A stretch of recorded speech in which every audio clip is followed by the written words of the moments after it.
नताशा अपनी माँ की इकलौती बेटी है। 23 साल की नताशा के तीखे नए नक्श हैं। अपनी माँ की तरह ही वह भी अनुपम सुंदर युवती है। रूपवती होने के साथ साथ वह मेधावी और बहुआयामी गुणवती बाला है। उसके व्यक्तित्व में एक चुंबकीय शक्ति है जो किसी को भी अपनी ओर आकृष्ट कर सकती है। नताशा ने MBA किया है और अभी वह HDFC कंपनी में मैनेजर की पोस्ट पर कार्यरत है। नताशा की अमन से मुलाकात इंदौर में अपनी पढ़ाई के दौरान हुई थी। अमन अपनी कंपनी की तरफ से उनके कॉलेज में एक मोटिवेशनल स्पीच देने के लिए आए थे और नताशा ने उनसे उसके स्पीच में से कई अंशों को लेकर काफ़ी पूछताछ की थी। अमन नताशा की सुंदरता, उसकी बुद्धिमत्ता और डियरिंग एटीट्यूड के उसी वक्त कायल हो गए थे। स्पीच खत्म होने के बाद अमन ने नताशा से चाय पीने का प्रस्ताव किया, जिसे नताशा ने स्वीकार कर लिया और कॉलेज के सामने वाले कैफेटेरिया में जाकर उन्होंने चाय पी। बातचीत के दौरान दोनों ने एक दूसरे के बारे में तथा उनके परिवार के बारे में जानकारी ली। वह दोनों एक दूसरे की योग्यता, रंग रूप और व्यवहार के कायल हो गए थे। मेरी निगाहों में तेरी तस्वीर बन गई, यह चाहते तेरी मेरी तासीर बन गई। हम देखते ही रह गए अनजान से तुम्हें, था दिल मेरा पर तेरी जागीर बन गई। इसके बाद अमन वापस अमेरिका चले गए और लगभग 4 माह बाद अमन की तरफ से एक फ़ोन आया। हेलो, क्या मैं नताशा जी से बात कर रहा हूँ? यस, आप कौन बोल रहे हैं? मैं अमेरिका से अमन बोल रहा हूँ। ओह अमन जी, कहिए कैसे हैं आप? बहुत अच्छा लगा आपका फ़ोन सुनकर। नताशा यह आवाज़ सुनकर बेला सी महक गई। जी मैं ठीक हूँ, आप कैसे हैं? मैं भी ठीक हूँ, बस HDFC बैंक में नौकरी ज्वाइन कर ली है। सुबह से शाम तक उसी में व्यस्त रहते हैं। और सुनाइए, क्या हाल है? कैसे फ़ोन किया? कहते हुए नताशा की सांसें अपना नियंत्रण खोने लगी। जी मैं आपसे और आपकी मम्मी से मिलना चाहता था। यदि आप इजाज़त दें तो मैं अपने मम्मी पापा के साथ आपके घर 16 तारीख को आ जाऊं? आइए आइए, ज़रूर आइए, इसमें पूछने की क्या बात है। यदि आपको व आपकी मम्मी को एतराज़ न हो तो मेरे पेरेंट्स आपसे मेरे विवाह का प्रस्ताव रखना चाहते हैं। हुजूर जहे नसीब, आप आइए तो हम इंतज़ार करेंगे, हम इंतज़ार करेंगे तेरा क़यामत तक। बाय, कहकर नताशा ने फ़ोन रख दिया। नताशा ने कभी सोचा भी नहीं था कि अमन अपने मम्मी पापा से कहकर उसके घर शादी का प्रस्ताव लेकर आएंगे। नताशा अपने कमरे से भागती हुई और खुशी से चहकती हुई अपनी माँ के पास पहुँची और माँ को बाहों में भरकर अमन से फ़ोन पर हुई वार्तालाप के बारे में बताया। उसने यह भी बताया कि उसकी मुलाकात अमन से कब और कहाँ हुई थी। नीलम को अपनी बेटी को लेकर गर्व का अनुभव हुआ।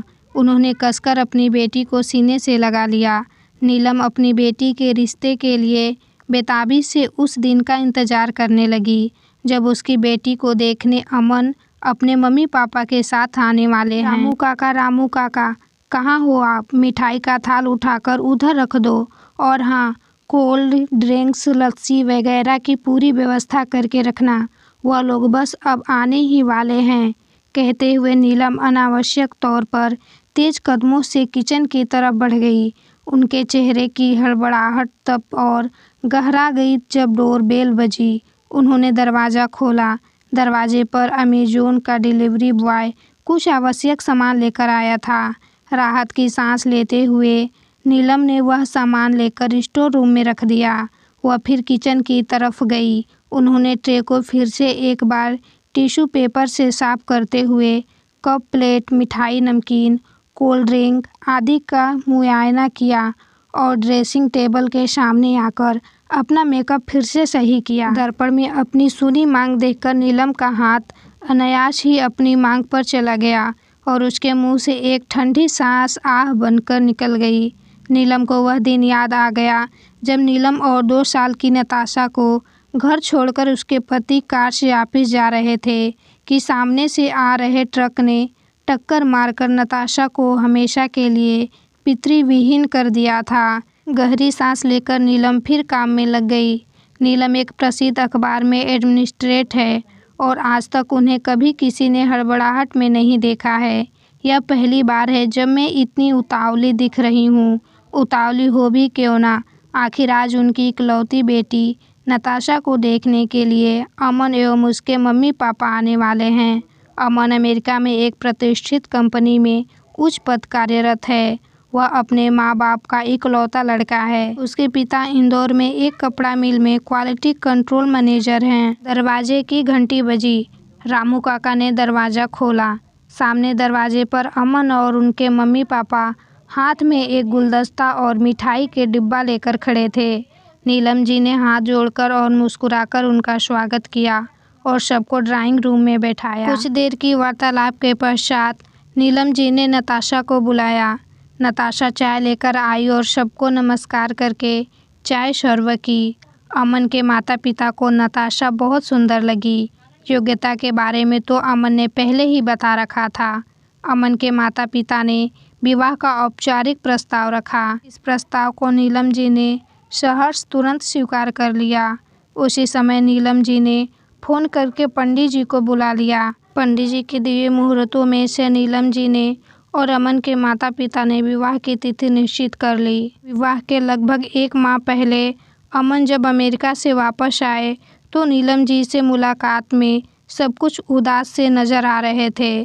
क्या बात है अमन, आपको चिंतित से नज़र आ रहे हैं? सब ठीक तो है ना? हाँ मम्मी, सब ठीक है, पर मेरे पिताजी की तबीयत बहुत ख़राब हो गई है। अभी अभी पता चला है कि उनका लीवर काम ही नहीं कर रहा है। डॉक्टर का कहना है कि पापा का लीवर ट्रांसप्लांट करना ज़रूरी है, अन्यथा पापा बस अब कुछ दिनों के मेहमान हैं। यह कहते हुए अमन की आंखें भर आई। मम्मी, भारत में लीवर इतनी आसानी से और इतने कम समय में मिल पाना बहुत ही मुश्किल लग रहा है। घर में शादी की खुशी के साथ साथ अब चिंता का माहौल भी बन गया है। क्या करे कुछ समझ में नहीं आ रहा है। रुमाल से अपनी लाल हो चुकी आंखें साफ करते हुए अमन बोला। चिंता की लकीरें उभर आई। उनकी बेटी जिस घर में जा रही थी उस घर में इस तरीके का माहौल उनके लिए परेशानी पैदा करने वाला लग रहा था। नताशा का अमन दुखी रहे यह उनके लिए असहनीय था।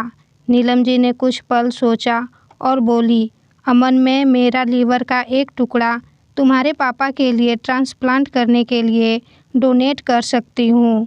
तुम सुबह पापा के साथ मुझे हॉस्पिटल में मिलो। किंतु मम्मी आपका स्वर में बोली, जिस घर में मैं अपने दिल का टुकड़ा मैं दे रही हूँ, यदि उसी घर में मेरे जिगर का एक टुकड़ा चला भी जाए तो क्या है? अपना हाथ अमन के मुंह पर रखकर वे फिर बोली, कुछ नहीं, बोलो बेटे। मेरे लीवर का एक टुकड़ा देने से मेरे शरीर को कोई नुकसान नहीं होगा। बस तुम्हारे पापा को ज़रूर एक नई ज़िंदगी मिल जाएगी और मेरी बेटी अपने ससुर के सुख से वंचित भी नहीं होगी। यही मेरा अंतिम फैसला है और इसके खिलाफ मैं कुछ भी नहीं सुनना चाहती। ठीक है मम्मी जी, कहते हुए अमन की आंखें फिर से डबाडब आई। कहते और अमन की आंखें अपनी साड़ी के आंचल से पोंछते हुए नीलम जी ने अमन को अपने गले से लगा लिया और उनकी उंगलियां बेटे के बालों में पहुंच गई। हॉस्पिटल में टेस्टिंग के दौरान नीलम जी के लीवर का टुकड़ा अमन के पापा के लीवर ग्रुप से मैच हो गया।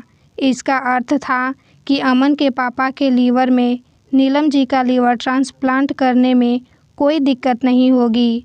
अगले ही दिन विवाह के काफ़ी पूर्व ही नीलम जी ने अपना लीवर अपने समधी के लीवर में ट्रांसप्लांट करवा दिया। दोनों का ऑपरेशन सफल रहा। विवाह के दिन जब अमन की बारात दरवाजे पर आई, नीलम जी ने बारात के स्वागत में गुलदस्ता लेकर खड़ी थी। उन्होंने अमन के पिताजी और माताजी को गुलदस्ते भेंट किए।